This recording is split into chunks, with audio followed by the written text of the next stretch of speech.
Hello दोस्तों, स्वागत है आपका हमारे YouTube चैनल में। आज हम लोग बात करेंगे 2024 में एसआईपी के लिए एसबीआई की तरफ से कौन सा प्लान आपके लिए बेस्ट रहेगा, उसके बारे में बात करेंगे। चलिए वीडियो की शुरुआत करते हैं।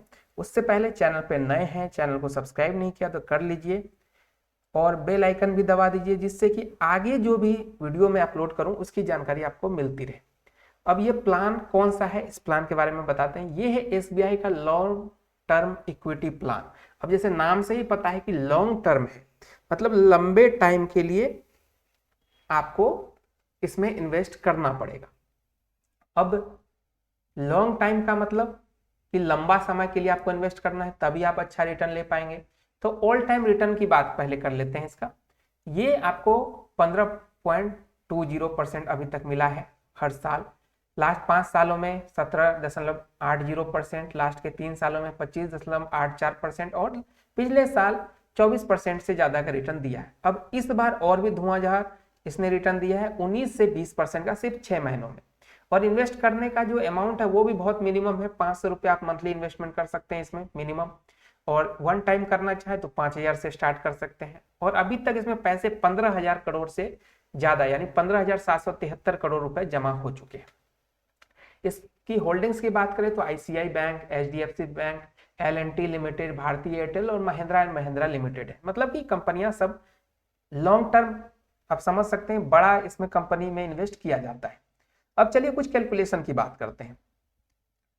तो आपको ये मैंने पहले बता दिया कि लॉन्ग टर्म के लिए तो आप 1-2 सालों में यहाँ अच्छा रिटर्न नहीं ले पाएंगे, ठीक है। आपको लंबा टाइम के लिए देखना पड़ेगा। तो हम लोग 1,500 रुपए पर मंथ करेंगे और 15% ही रिटर्न देखेंगे, जो कि ये अभी तक दे रहा है, ज्यादा ही दे रहा है, लेकिन हम लोग 15% पे कैलकुलेशन करेंगे। उस अकॉर्डिंग 5 सालों का अगर इसका रिटर्न देखें तो टोटल पहले जमा तो आप करेंगे 90,000, मिल जाएगा आपको 44,523 रुपए। टोटल वैल्यू 1,34,000 की होगी। अब यही चीज 10 सालों में देखें तो 1,80,000 इन्वेस्ट करेंगे, 2,37,000 आपको मिल जाएगा। टोटल वैल्यू 4,17,000 की। 20 सालों के लिए देखा जाए तो 3,60,000 का इन्वेस्टमेंट 19,13,000 आपको मिलेगा और टोटल वैल्यू 22,73,000 की होगी। ये 20 साल का। और 30 सालों के लिए देखा जाए तो 5,40,000 आप जमा करेंगे, 99 लाख आपको रिटर्न के तौर पे मिलेगा। टोटल वैल्यू 1,05,00,000 की हो जाएगी। ये बहुत ही मिनिमम मैंने कैलकुलेशन करके आपको बताया, ऐसा नहीं कि बहुत ज्यादा बढ़ा चढ़ा के बता दिया, बहुत ही मिनिमम जो कैलकुलेशन होता है वो किया, मात्र 15%। अगर आप एसबीआई का ट्रैक रिकॉर्ड देखें तो बहुत ही शानदार अभी तक रहा है। बहुत सारे फंड ऐसे हैं जो बहुत लॉन्ग टर्म में बहुत करोड़ों में आपको रिटर्न देते हैं, बहुत मिनिमम अमाउंट जमा करके। तो यहाँ पर आप 15% मान के चल रहे हैं, हो सकता है आगे चल के 20% भी हो जाए, क्योंकि रिटर्न की कोई गारंटी नहीं होती।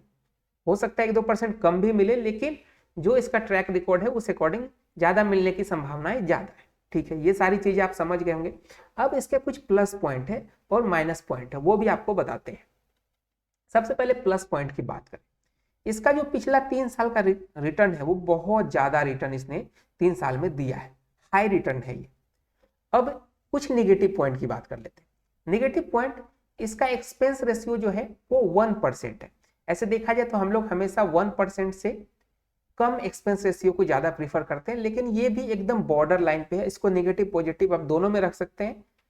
तो मेरे अकॉर्डिंग, क्योंकि जो एसबीआई है उसके मोस्टली फंड का जो एक्सपेंस रेशियो होता है वो बहुत कम होता है, 0.50% के आसपास रहता है, लेकिन ये 1% है, तो इस अकॉर्डिंग इसको मैंने निगेटिव में रखा। दूसरा जो सबसे इंपॉर्टेंट पॉइंट है, इसमें लॉक इन पीरियड है, क्योंकि आप पहले बताया ये लॉन्ग टर्म इक्विटी प्लान है, इसमें आपको लंबे टाइम के लिए इन्वेस्ट करना होगा। उस बेसिस पे यहाँ पे एक पॉइंट रखा गया है कि इस फंड में जो भी पैसे जमा होंगे वो 3 साल तक आप किसी भी हालत में नहीं निकाल सकते, यानी आपका पैसा 3 साल के लिए ब्लॉक हो जाएगा, लॉक हो जाएगा।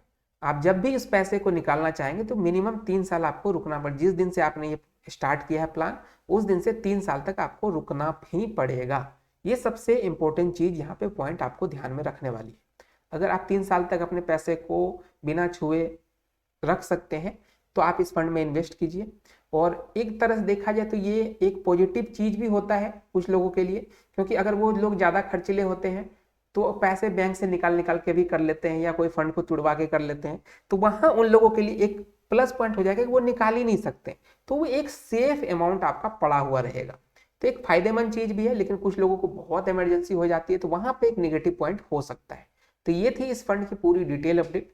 कोई भी जानकारी और चाहिए हो तो आप हमें कमेंट कर सकते हैं, मैसेज कर सकते हैं। मिलते हैं एक नए वीडियो में, तब तक के लिए चैनल को सब्सक्राइब, वीडियो को लाइक जरूर कर दें। और एक रिक्वेस्ट कि जब भी इन्वेस्ट करें खुद से सारी चीज़ों को समझ के अपने फाइनेंशियल एडवाइजर से सलाह लेके जरूर करें।